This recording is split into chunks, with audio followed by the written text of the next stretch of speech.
Richard Skipper celebrates. Every show is a celebration.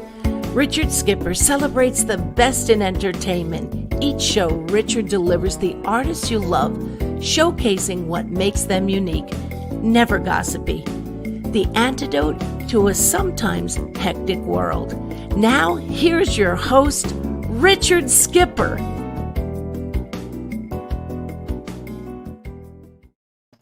Happy Friday, everyone, and welcome to the latest edition of Richard Skipper Celebrates.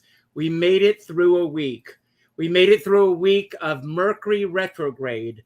We made it through a week of Facebook and allegations and Facebook shutting down for a day. Facebook actually shut down again today in certain parts of the country. Did you know this? Hopefully it didn't shut down for you. And if it did, I hope it was a moment for you to take a pause. What are you celebrating tonight? For me, I'm celebrating the fact that it's Friday. I'm celebrating the fact that my friend Tesla Bella is here. I see that Rosa Puzo is here.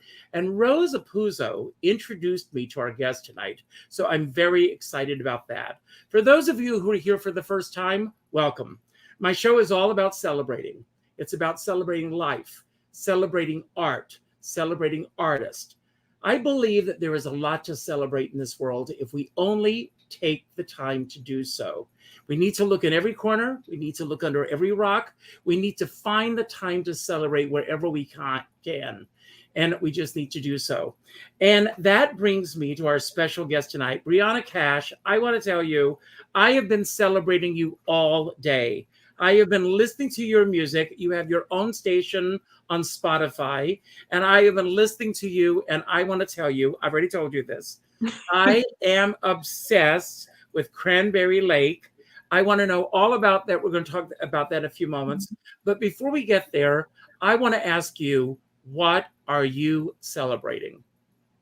I'm celebrating just surviving and being healthy and being content, because I'm very content and I'm just thankful for so much.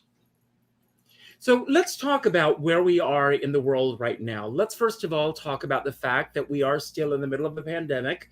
I don't know how many days we are into this right now, but the world essentially, especially those of us who are in the arts, everything shut down on March 12th of last year. You are very busy. If you go to your website, which I'm going to put up in just a moment, but if you go to your website, you see how busy you have been. What did your schedule look like on March 12th of last year? Well, I don't know exactly to the day, but it was busy, and then it sort of just got not so busy over time, right? When things shut down. I know I had some shows scheduled on the East Coast and in Europe, actually, like in April, and then obviously that didn't happen. So I had a lot of time last year, which was, a mixed bag, right? Good and bad, I suppose. Yeah, so not as busy as the norm. Mm-hmm. But I think of this as a pause. I think of this as Yeah. a time where all of us need to take a collective step back, and we need to think about those things that are important to us. Music, obviously. I mean, we all think, for example, that we are going to push a button and the music is going to be there. But knowing, like with Mercury retrograde, that sometimes you push a button and the music is not going to come through. Or all of us who are on Facebook, the other day, Monday, everything stopped. What did you think when you went on Facebook on Monday and you realized that you were not able to get on? I was kind of relieved, I'm going to be honest. I mean, I'm on social media because I have to be. I'm not really a huge fan of social media, really. I mean, it's helpful, it's fun, but after a while I realize it eats away, so many hours out of the day sometimes, can be utilized just for social media. So, I mean, I was kind of like, well, there's nothing you can do. It was like an excuse to actually go back in time and talk to people, call them, text them, or just do something else. And we all knew it was going to come back. So it was kind of nice. Well, the funny thing is that so many people were going, oh my God, I'm seeing the emails. A friend of mine sent out an email to like an e-blast to so many people. And I said to everybody, read a book, go for a walk, do all these things that you always say that you don't have the time to do those things anymore. So, let's take a moment and let's just go back to those things. I really miss those days before we were constantly looking at our phones and doing all those things that everybody in the world is doing right now. But I want to go back to your past. First of all, where are you from originally? So originally, I was born and raised in Central Florida, like Orlando area. So I grew up there. And then I went to 2 high schools. I ended up moving the middle of my junior year of high school to the Northeast. So I kind of spent kind of equal parts childhood, I guess, in the South and then the Northeast too. Well, it's funny. The other day I had Davis Gaines on the show. I don't know if you got a chance to see that interview. He grew up also in Orlando, Florida. He was actually living in Orlando the day that Disney World opened. And as a matter of fact, he was working at Disney World the day that it opened. But I want to go back. I asked you to send me a couple of photos. And I actually have a photo, I think, for some reason the photos didn't make it here. But I had a couple of photos of you as a little girl. I wanted you to tell us a little bit about the 5-year-old Briana Cash. The 5-year-old self is the little girl before peer pressure is put on you. The photographs, and they are on your Instagram page, so everyone go there to see them. Gorgeous pictures of you with your mom. Thanks. What was your childhood like, and did you grow up in a household surrounded by music? Yeah, my mom I was always surrounded by music. She used to play me the stuff that she grew up listening to, what her parents listened to, and also European music, Italian songs. And so I would learn the songs in Italian, and just the old school, music. Like, I don't even want to say it's really old school, but I guess maybe it is compared to now. There it is. Elton John and adult contemporary stuff. That's me and my mama. That's in Muir Park, Florida. I'm sorry, what? I said I love that picture. Oh, thanks. Yeah, I love it. It's amazing how much you look like your mom. I know. I look a lot like my dad too. It's interesting because when I was with him, people would say, "Oh, you look just like him," and then same thing for my mom. They kind of look a lot alike, almost like brother and sisters. Well, let's talk a little bit about that. What are the qualities that you got from each of your parents that you've taken through your life? The lessons that you've taken from your parents. Yeah, that's a good question. So my mom is really a strong individual. She's my hero. She's fierce, independent. I feel like I got that from her. She's taught me a lot over the years. Business smart and just beauty and brains. I mean, she very successful. I mean, bought a commercial building at the age of 27 and started her own salon and spa and had tenants. I mean, just did a lot. As a single mom too. I was raised by a single mom. So I mean, really have a lot to look up to her. So I got a lot of those qualities, I feel, from her. And then my dad, he has a lot of talents as well, very athletic. So I'm also very athletic. So I got that just from the gene pool from his side. So I love sports. I love to play different things. And are there brothers and sisters? Or are you an only child? I'm an only child. Yeah. So I'm very independent in that sense too, that I had to find ways to entertain myself. Like it started. What's interesting, Carol Channing was a dear friend of mine, and she was an only child, and she said that she created these imaginary characters growing up.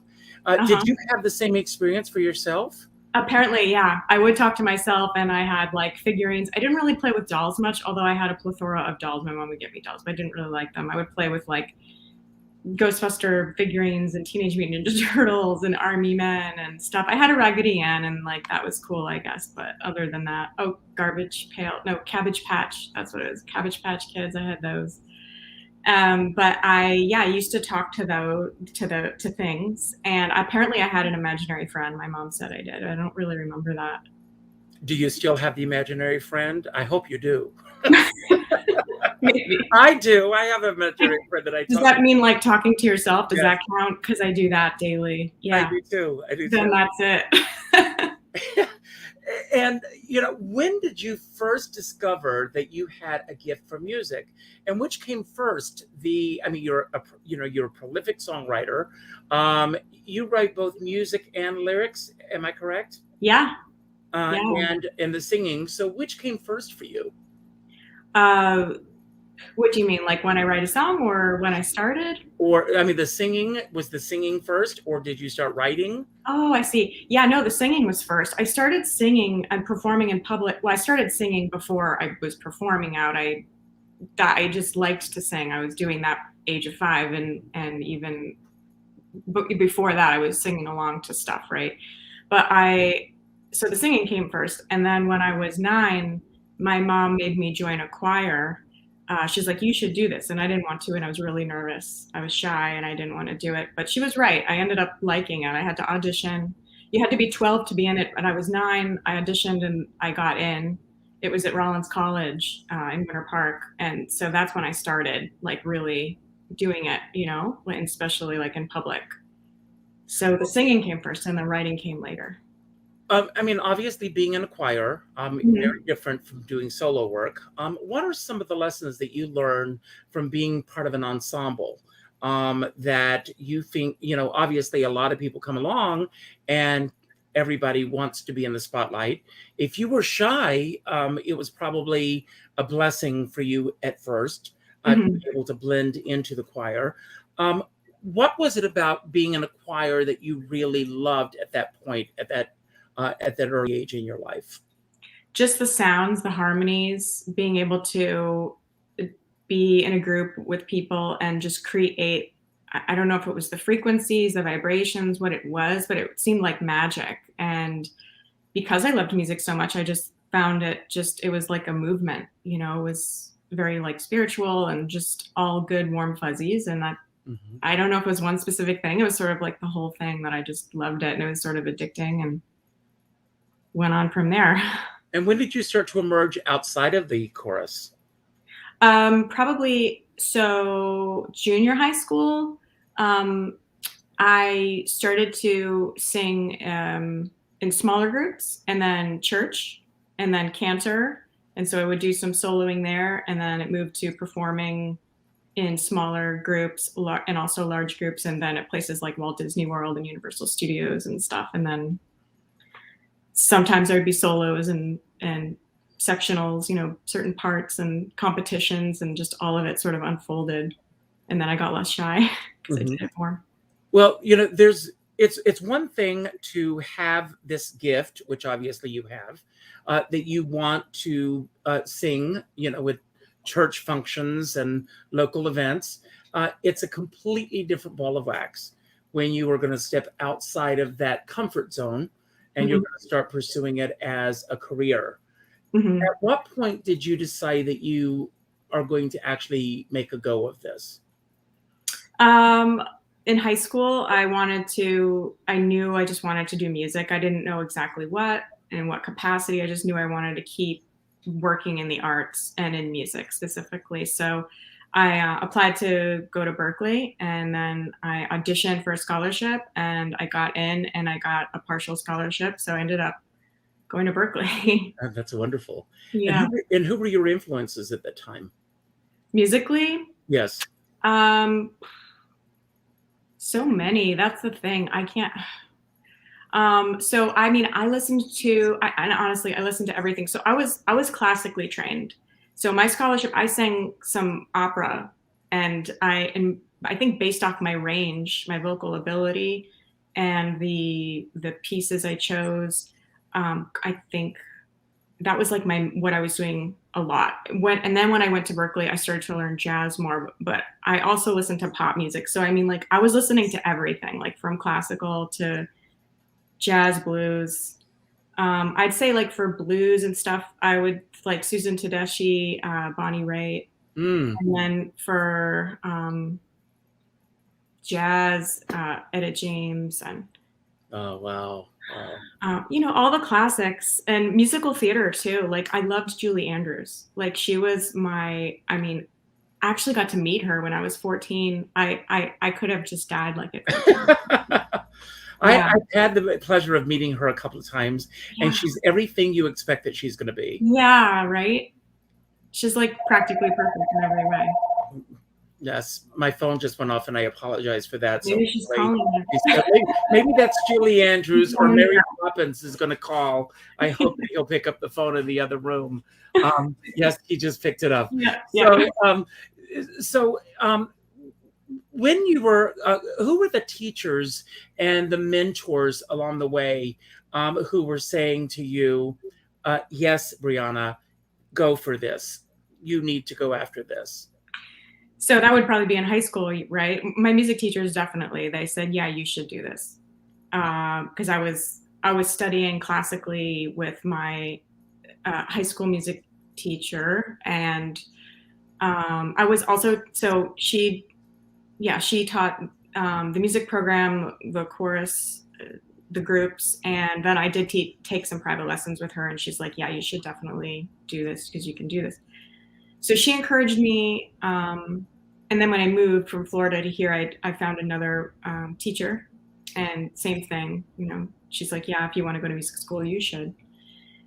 So that was encouraging. And then when I got to Berkeley, I had a couple of vocal instructors when I was there, and same thing, they were all very encouraging. And then it was there that I learned to break out of the operatic classical like niche that I was in, and cross over into the pop and the belting and the jazz and stuff. So it was great because I learned how to cross over and do different styles and do them well. So you couldn't really, you couldn't really tell that I just did one thing. You know how sometimes singers just do that one thing, they do it really well, and when they try to do something else. You bring up a very interesting point. This is something I wanted to know. I mean, with all the different genres of music that you were able to do very well, did anyone try to pigeonhole you?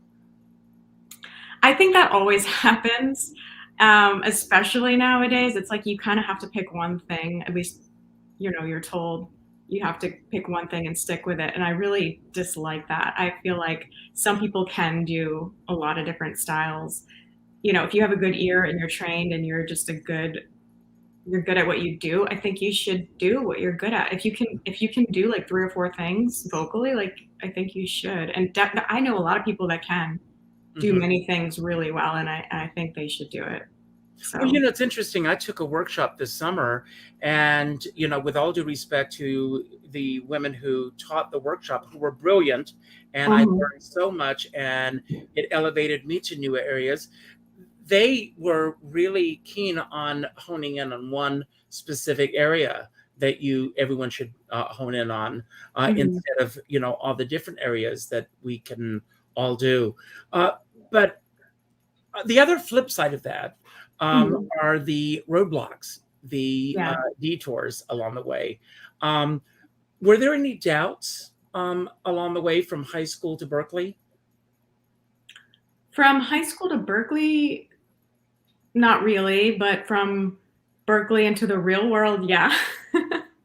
Let's talk about some of those doubts and how you, as an artist and as a human, get through those doubts, because for our listeners, I'm always interested in the process, how you get through those various roadblocks. What was your process and how you got through it? I think just to keep doing it and just stay encouraged in some way and just keep doing your thing. And sometimes things don't happen quickly or for a really long time, or sometimes things happen right away, but it's a very like feast to famine business. It's not always consistent, and a lot of things factor in, and a lot of things beyond your control happen. And I think I think once you realize that, then I think that is the stuff that makes you grounded in a way, if that makes sense. Now, you mentioned, absolutely, it makes sense. You mentioned earlier that when you were in junior high school, Mhm. you moved. I'm assuming that you moved from Florida. Was this with your mom or with your dad? My mom. It was it was in high school of my junior year of high school. So Yeah. I'm assuming, and if I'm overstepping, tell me, but I'm assuming that with your mom being a single mom and the two of you, you probably learned a lot of life lessons with the struggles of being a single mom. Mhm. And where did you move to when you left Florida? Massachusetts, Okay. North Shore. So it must have been a huge jump Yeah. to go from there to Berkeley. Yeah. And was it an easy transition for you? No, not at all. Can you elaborate on that for a moment? Yeah, sure. It was just, it's kind of like, it was kind of a culture shock in a way too. I mean, because I moved from the South and I moved from, I'd have to say, okay, I'm going to try to make like a comparison that a lot of people could relate to, like the movie Clueless. Have you seen the movie Clueless? Okay. And before you go any further, I also came from the South to Oh, New York. where? I moved from South Carolina, Okay. and I have a whole show about this. I Okay. moved from South Carolina. You probably weren't even born then. I moved from South Carolina to New York in 1979, which was a completely different world at that time. And it was complete culture shock. Yeah.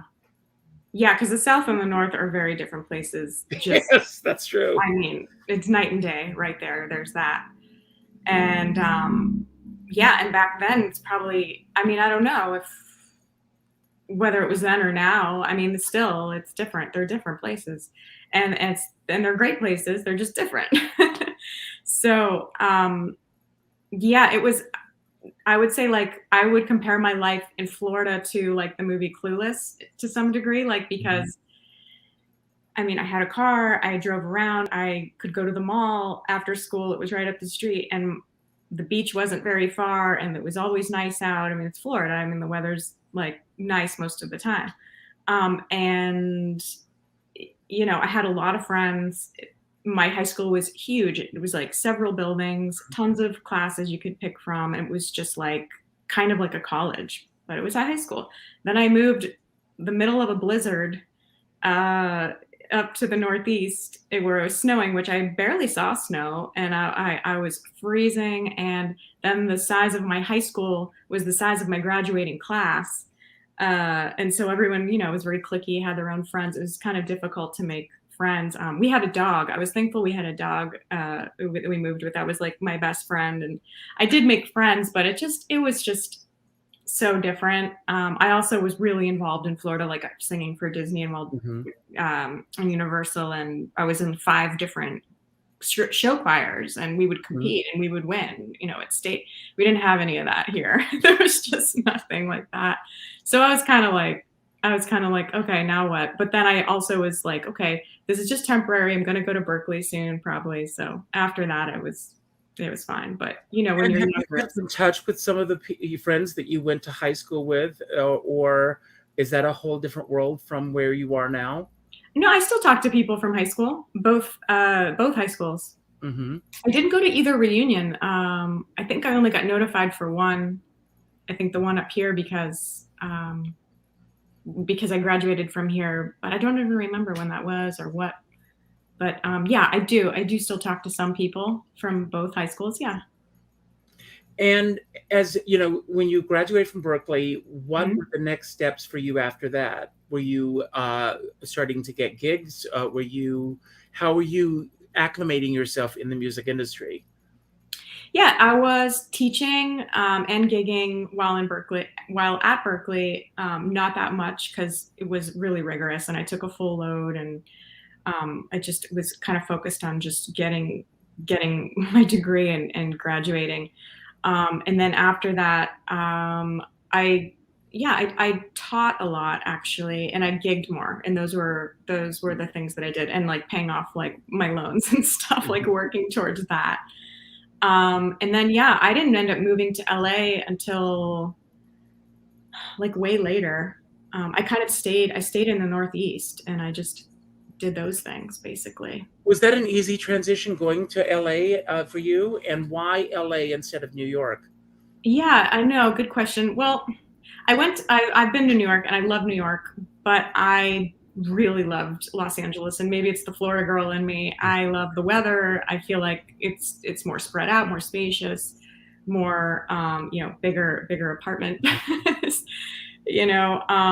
So, and I liked the whole TV film aspect. Like, just seemed like more opportunities. It kind of diversified, and you just never know like what you can end up doing out there, and who you'd end up meeting. I'm on the East Coast right now. That's why I keep saying like there and here. And okay. Yeah. So, for most singer-songwriters, you come to New York, chances are your game plan is to put an act together, a show, and most likely hit the cabaret circuit.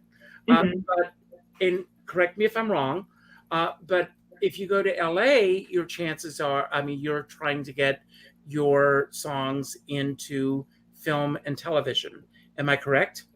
Yeah, there's a lot of that, definitely. And that was like my main goal, was to work towards that. So I think you succeeded. Yeah, I've succeeded. Yeah. Yes. So what was the first song that was actually picked up for you? And if you can take us back to that moment when you got that call that your song had been selected to be used in either a film or TV film or series. It was a long time ago. It was, I don't remember the year exactly, maybe like 2010 or something like that. It was a song, I think it was my song Away off my first album that I released in 2008. And it was in a show, I think called Weed Wars. It was like a snippet of it being used in that. And I remember seeing it like on a royalty statement. And I think the company like alerted me or something, but I thought that was cool. I thought it was such a random thing. I didn't really even know. You didn't even know it? No, I didn't know. Well, I got alerted about it, but they didn't call me to say, can we use this? It was just like my music was in places where they'll just put it in stuff, and then you kind of find out later, or you get a royalty check or something. Is that normal, or is that unusual? Is that the way things are done now? No, it is normal. You can just, that's normal. It depends on like whatever you sign or whatever company your stuff is with. So now I have to talk. I mentioned this early on. Cranberry Lake. Everyone go to YouTube, listen to the song, or ask for your device. I'm not going to mention her name because she'll go off on me right now. But this song, every singer out there, I've got a lot of singer friends. Hopefully you're watching this.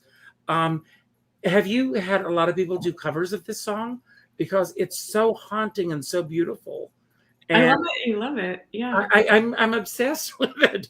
But tell me how this song came about, and does it have any biographical connotations, or what's the origin of this song? Sometimes things don't even exist. I make them up. They're just ideas or people I meet or scenarios, and I write about them. I wrote that song a really long time ago too, also 2010s. Which year exactly, I'm not sure. I just know I was playing guitar, and sometimes ideas come to me, and I just got like this, country Americana riff thing going, and then I just started writing stuff. Cranberry Lake is a real place. It's in New Hampshire. And so I think, and I went there with a friend, like she was having a race and I went there. And so I was like, Cranberry Lake, wow, that sounds like a song, it could be a song. And I think I just wrote that down like as a title, and I went from there. And then one day I was playing guitar and I was like, oh, and I just started coming up with like the hook and then the chorus, and that's how it happened. But it's so long ago, I can't tell you like exactly. But when I do write, I usually put like the date and sometimes the time, what I was doing, what was going on. I used to even write down like what I ate, because like I'd be curious of like anything. I know that's probably the Virgo in me, super detailed. But So yeah, what is your process as a writer? I mean, do you walk around with, I mean, just putting ideas into a recorder? Is it on a yellow legal pad? What is your process when it comes to writing songs? yeah, nowadays I just use more electronic things. I definitely use my phone. If I'm out, if I'm walking, running, if I'm whatever I'm doing, I'll like record something, like an idea, a memo or something. Now I will like open up a draft email or something and type. I used to buy these really cool journals and just write, old school. And I used to love to just write. And now I just find myself doing that less and less. But I do have like tons of journals where I've written all these old songs. And if I go back and like dig through these like archive of things, like I will be able to tell you like, oh, I wrote that on this date this year, and all the things I mentioned, like what I was doing, what was going on, and stuff. Are you a journaler? Do you keep journals? Yeah, off and on. I was really good about it. I did it a little bit during the pandemic. Actually, not a little, a lot. But I find myself, it's like not consistent. When I moved to LA, I kept a journal, and I wish I had been consistent with that, because boy, did some interesting things happen like on a daily basis. I mean, like sometimes so many things would happen in a week that would take 3 months like to happen, anywhere else. It's just such an interesting place. So Well, not so much now. What would you say would be the strangest point of inspiration that you've ever had in terms of getting an idea for a song that just out of nowhere this inspiration hit you and the song became a hit for you? I don't know if the song became a hit. You mean for me, but not like on the charts. Yeah, probably when I was taking a walk on the beach, I saw a wasp in some Jell-O. And I thought, wow, this is really interesting. So I wrote a song about that called The Wasp on the Jell-O. And it's really artistic and avant-garde, different, short little song. Like Tori Amos would do those short little songs, like 1.5-minute songs. It's kind of like that. It has a kazoo in it and a rain stick and some percussion. And it's about that and some interesting, like poetic, like for instances about someone, but it doesn't really have any context. It doesn't have to do with the wasp on the Jell-O. It's just sort of, I morphed it in there, if that makes sense. This is an ever-changing business. And obviously, I mean, you bring up a very interesting point. When I say, a successful song or something, your success may not be someone else's success. Or a major success may not even fulfill your soul. So what does success mean for you personally? Success means just being who you are, I think, and feeling confident and just knowing what you're doing is impacting people. It may be 40 people, 4,000 people, 4 million people. I don't really think the number matters, because you're helping others or you're impacting people on some level in some way. And I feel successful because I've done a lot of things. I'm feeling like, just knowing that, that I've done the best that I can. And sometimes you can't, I guess, control the end result or the outcome of things, but you have to just be okay with the fact that you've done what you've done. Well, that brings up another area that I want to talk about in your life, because you're also a philanthropist. You have taken your energy and you have placed it beyond just the music. You've taken your energy and put it there. Talk a little bit about that and why it's important for you to give back. Yeah, I think it's really important to do that. I have, over the years, I've donated to different causes, and I've also donated like the license to my music for causes. Like in 2009, 2010, I donated the license for my use of my song take a walk with me to Susan G. Komen for their national campaign for breast cancer to use in their walks. That's great. Oh, thanks. And then a organization, a cause that I donate to also is No Kid Hungry, because obviously no kid should go hungry. And then St. Jude. And when I was living in Boston, I used to play at Brigham and Women's Hospital for the patients, but also the families that would be waiting for their loved ones, like in surgery and stuff, to just kind of as like a therapeutic thing, like to kind of just serenade them with my music, songs and covers and stuff.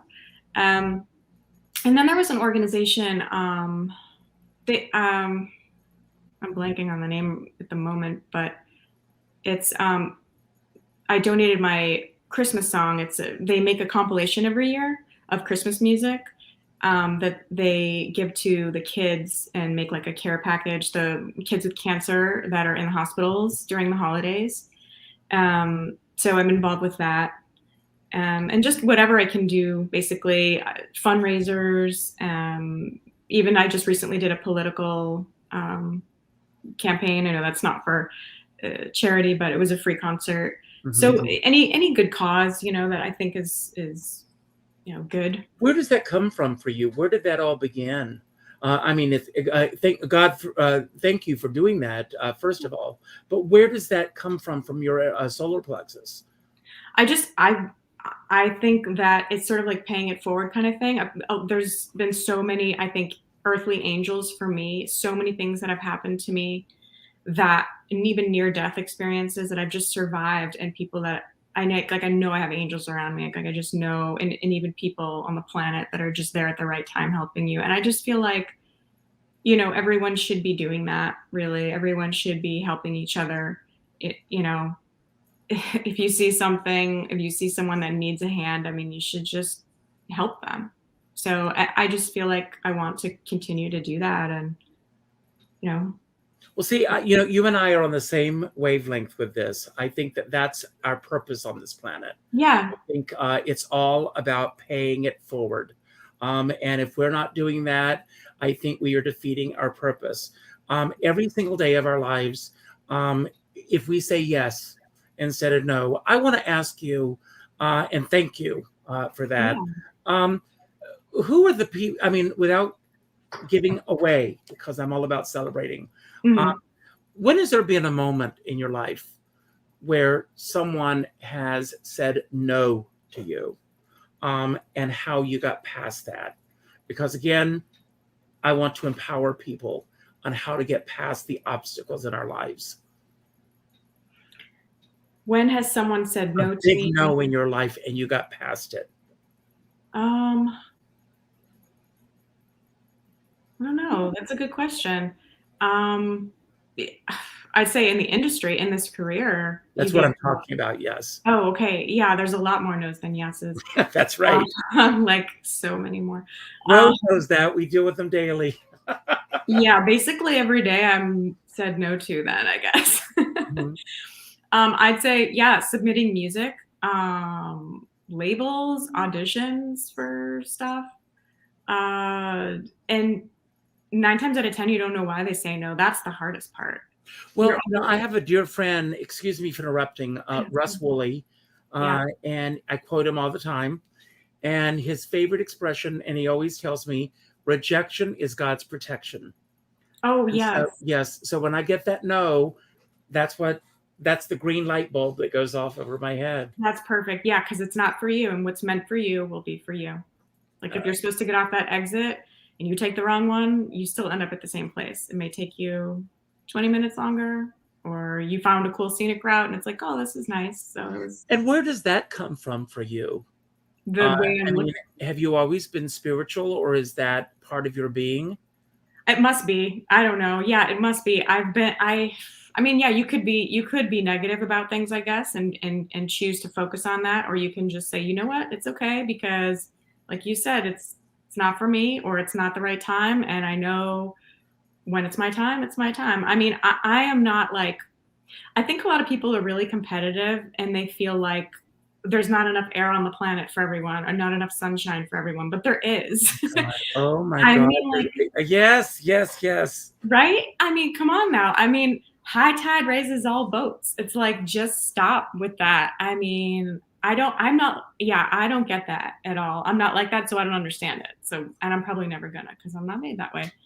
No, it's the whole thing. I mean, if more people would believe that in hope instead of fear, people think people are going to take things from them. And when I came to New York, if I heard about an audition, even if that person was competing against me, and quite frankly, no one can compete against me, I would tell other people. I share, other people who are doing the same thing that I'm doing. I share their platforms. I put it out there. I let, if my friends are on other people's shows, I share it. We're all in this together. Yeah, I do that too. But absolutely. And I think, just, keep spreading it out there. Yeah. But I love the fact that you are giving, back to the community. Yeah, however I can. I'm always wanting to do that. And I think it comes back to you too. I mean, like, if you're a good person, you do good things, then, it's gonna, I think it's like a boomerang in a way. You do it because you want. Has there ever been a moment where there was something that you truly wanted in this business, and and perhaps you got to know, and for whatever reason you were upset about it, and then a better door opened for you right away, or the next day? Definitely, that's happened on more than one occasion. I can't pinpoint exactly what it is right now, but like, yes, I know what you're talking about, and yes to that. Yep. So tell us a little bit about this CD I've got on the screen here. This is your latest CD, am I correct? It's a single. Yeah, it's my latest single release. And it just came out last month. It did. Yeah. I think the 24th of September. Yeah, it's I wrote it during the pandemic, and I didn't release it. I didn't release any music during that time. I just thought, I didn't know what to do. It was an interesting time, right? I mean, I was like, should I be releasing music right now? Maybe I'll just do some writing and wait. But yeah, it's a little different than the rest of my music. I recently played a show, maybe it was 2 weeks ago now, and it was for a fundraiser for the local mayor for her reelection campaign, and I donated this song for her to use in her reelection campaign. And I released it around the time of the show because Make It Count, I felt like that it had purpose and it made sense to kind of work it in there. And also the lyrics, I don't know if you checked it out, but like, yeah, we're stronger together, make it count. So it could be like, make everything count, make your day count, make your life count, every moment, your vote. Absolutely. Yeah. I interviewed Rob Shooter last week, and he has this philosophy that every hour throughout the day is like, when you're flipping channels on the TV, every hour is a different sitcom. Every hour is a different show. So if the last hour was a bad hour, the next hour could be even better. So, and I love that philosophy.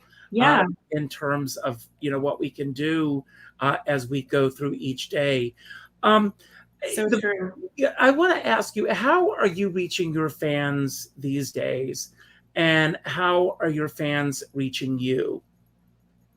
Social media, I guess, because there's not a lot of live shows still. I mean, they're starting back up, but there's been stuff outside, outdoor concerts. But I've been posting videos and stuff online, and I feel like I reach a lot of my friends and fans that way because everyone goes on to Facebook and Instagram. Did you do any virtual performing during the pandemic? I'm sorry, what did you say? Did you do any virtual performing during the pandemic? Yeah, I did a bunch of virtual shows. I did a bunch of We Are One concerts where people would sign in. It was like a global thing where people from all over different countries would sign in and do like a 5 or 10 minute set kind of thing. So I did those. I did living room sessions, and then I did live streams for a bunch of other things. So yeah, I did play a lot of shows in my living room during the pandemic. Safely. Well, what are some of the things that the past year and a half have taught you about yourself that you feel that you will be carrying beyond the pandemic? Hopefully, but in the next few months, these protocols and changes are going to be lifted even more so. Our lives are going to get back to some semblance of normalcy. What are some of the things that you feel that you will, however, carry forward with you? Just being more aware and being even more grateful. I feel like I was before, but even more so now. If anything, it's taught me that life is really short and you have to seize the moment, seize the opportunities. Don't say, oh, I'll do this next time, or I'll talk to that person next time, or I'll see them next time, because, you know, I did that before. And I remember being so isolated during the pandemic and thinking, I'm never going to do that again. I'm never going to say I'm going to, you know, follow up with him or her later, or talk to him or her later. You know, I just, it's the same thing like when someone passes away, but I feel like with the pandemic, I mean, yeah, you don't even get to see anyone, even when they're living. It's just, yeah. So I think just being more aware and just taking more risks and chances and just going for things more versus being. How long altogether have you actually been in the music industry as of now? Well, I mean, I don't know if you want to include my childhood. I mean, I'm talking, well, how long would you consider yourself as a professional in the industry? I mean, I released my first CD in 2008. And so what are we in now? 2021. Yes. It's a while. So let's go from that moment. Was there that a defining moment where you felt that you had made it? Or is this something that you feel that you're still, reaching for that brass ring? Oh, I find like I'm still working at it. I think I don't want to speak for everyone when I say this, but I feel like a lot of people in the industry are still reaching for it, because even when you achieve the things along the way, you're like, you want to do more. And it's not a sense of being greedy, really. I mean, maybe it is, or maybe you can see it that from that way. But I think it's just you just want to keep doing more and grow and try other things or branch out, kind of, you know. And since you first got started in the industry up to now, as I said earlier, this is an ever-evolving, ever-changing industry. What are some of the things that have changed in the industry that you really still resist? And what are some of the things that you truly love about where we are in the industry right now? People don't download music anymore. People stream it. And that's fortunately cool, but very unfortunate for payment reasons. We're still like working on that. There's a lot of changes contractually and laws being written, things being implemented now. It's going to be a while. That stuff takes a long time to have it change for the better, for songwriters getting paid and producers and the people making, you know, the intellectual property, so to speak. That I wish would get better, faster. I miss the old days where people bought CDs. I mean, people still buy them, but people still buy them, but it's not like before, where you could actually make, like, have a good night where you play a show and you sell CDs and you get tips and it's like, that's a good night. You know, it's like not like that anymore. Plus, I love the fact that you have something tangible, that you're like, you have a booklet, you have something you like, you know, you buy something and you're like, I bought something, here it is. Whereas streaming, it's just there. Downloading was, you know, at least, yeah, I guess that was okay, but it's just different. The mediums have changed and I miss the old mediums. Well, Even I when miss I'm- record stores. I miss Yeah. going into a record store and going through all the old bins and albums, with these incredible covers. And there were great artists who created these great album covers. So I want to ask you, who are you listening to now? Who do you listen to? Who are your favorite singers nowadays that you gravitate towards? I listen to so much music. Brandy Carlisle, the Highway Women, old school stuff. Elton John. I mean, I love Elton John. I always like bring him up. Led Zeppelin, Queen. I mean, I listen to a lot of old stuff. The stuff from the '90s, Alanis Morissette.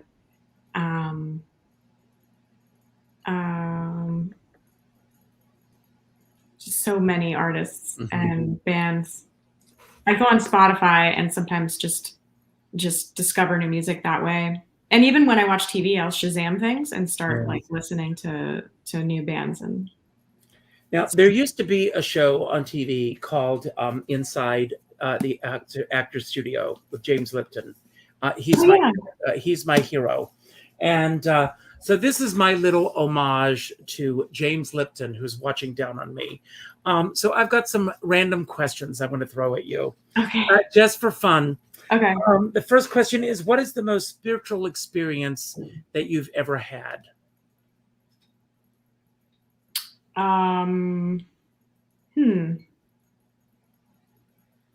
Being at the ocean by myself.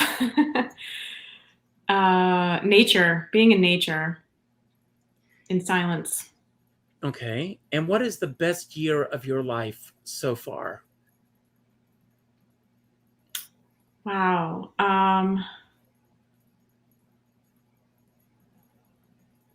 I don't know. I mean, I'm happy right now.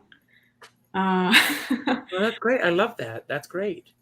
Yeah, I feel like as I get older, I get happier. Just because I feel like I'm the same way. I'm actually looking forward to getting older. It's kind of like. Can I tell you something? I turned 60 this year, and I'm the happiest that I've ever been. You don't look it. You look so much younger. It's all the lighting. Thank you for that. But I am happier than I've ever been. So this is so great to hear. I love that. Okay. What was the most romantic evening that you ever had? Oh boy.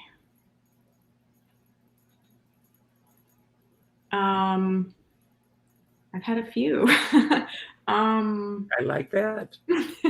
But not enough. Who does? Unfortunately, maybe as I get older, Okay, yes. it'll be when getting you hit 60, that changes. For the better, I hope. Yes, yes. Oh, good. Oh, good. Yeah. Yes. Gosh, probably in Italy. Wow. Yeah. Well, I love Italy. I love Europe. Oh my God, I love Italy. Right. I mean, what's not to love, honestly? The food and everything. Yeah. Oh my God, everything's so lush in Italy. I want to go back. Decadent. Yeah. What is the worst weather experience that you ever had? Anywhere involving snow. This is the cold. I just perish in the cold. Well, I'm in New York, and it was in the paper this week that according to the Farmer's Almanac, they're expecting that we're going to have the worst winter in the history of New York, recorded history. So we're buckled up for that. What is the most annoying habit that someone could have? Like making noises, like biting and making noises, like with their mouth or any like anything like that. I am very sensitive to noises and distractions. So even the slightest consistent thing, I think. And I'm going to ask, since you said that, I'm going to ask, where does it annoy you the most when you hear those noises? Where? Yes. Where? Like on my body? Where? No. Or what do you mean? No, like at the theater or in a restaurant. Oh, anywhere. Or at the ocean. I don't want to hear it ever, anywhere. Okay, that's funny. The quieter it is, the more it like resounds. you know, and this, do you believe in vision boards? Vision boards. Oh, I don't have any, but I think, yeah, I think so. Okay. I know people who have them, and I see their progress and how successful they are and their trajectory, and I'm like, I should do one. Yeah. I should do one. Maybe I'll do one now. That's great. Yeah. Are you affected by the full moon? I think so. As a Virgo, I think you would be. I'm affected by a lot. And this is my last question for you. What is the highest price that you would pay to see your favorite entertainer? Oh, I don't know. It depends on the price. I don't know. I mean, I would pay a lot if I really wanted to see him or her. I would pay a lot, if, you know. Well, I will say this. I would pay a lot of money to see you. Oh. Yes, and I mean that. And I hope, I'm looking forward to the day when I'm going to see you live. Don't go anywhere. I want to say to everyone who's been here, if you've had as much fun as I've had tonight, then my job is done. Thank you for being here, everyone. If this is your first time here tonight, please subscribe to Richard Skipper Celebrates. My goal, my dream is to celebrate artists such as Briana and celebrate their body of worth. I believe that everybody has a story to tell. So not only Briana, but there are over 300 people that I've celebrated since I started this platform. So go and check those out and check out the ones that are ahead. And by subscribing, you will get a reminder every time we're going to go live. And also, did you get a chance to see the Melissa Manchester? I did, and Leslie Ann Warren. Leslie Ann Warren. Huge fan. Oh, I love Leslie Ann Warren. Oh, yeah, it was great. And just love her. Leslie and Melissa, if you're watching, I love you both. Yes, I love you both. Yes. And also, leave a comment on this show, hit the like button, and share this with your friends. Briana and I both will tell you it's all about expanding our audience. So whatever you can do, go to Briana's website as well. Check out her music. Cranberry Lake, I'm telling you, all my singer friends out there, if you start singing this song, you will thank me. I may even pick it up. So great song. I may even reach out and ask if I can use that as my theme song. I just love it so much. You can go for it. Yes, we might do that. Okay. I also end every show by, and I talked about this a little earlier, go out and do something nice for somebody else. Briana, she walks the walk, she talks the talk. Go out and do something nice for somebody else without expecting anything in return. Go to your Facebook friends list. That's what Facebook is for, not the hatred. Go out and reach out to the 8th friend on your list and reach out with a phone call. Not an email message, not a text message, not a private message, a phone call. And let that person know what they mean to you. As a dear friend of mine says, we're all in this together, but we're not in the same boat. But as I always say, if you're going to go out in a boat, make sure that you bring a skipper along. Now, Briana, I'm going to leave the screen and I'm going to give you the final word. Anything that you want to say about anything that we talked about tonight that you want to build upon, anything that we didn't talk about that you wish that we had, or just any message that you want to, give to everyone who's watching tonight. I thank you for the gifts that you've given to the world and the gifts that you're going to continue to give to the world. I thank you for being here tonight. You are a true gem. Thank you. Thank you so much, and thank you for having me. And it's been great. I really appreciate it. And I don't think there's anything else that I wish we spoke about or anything. I think it was wonderful, and I really appreciate you having me. And thank you so much.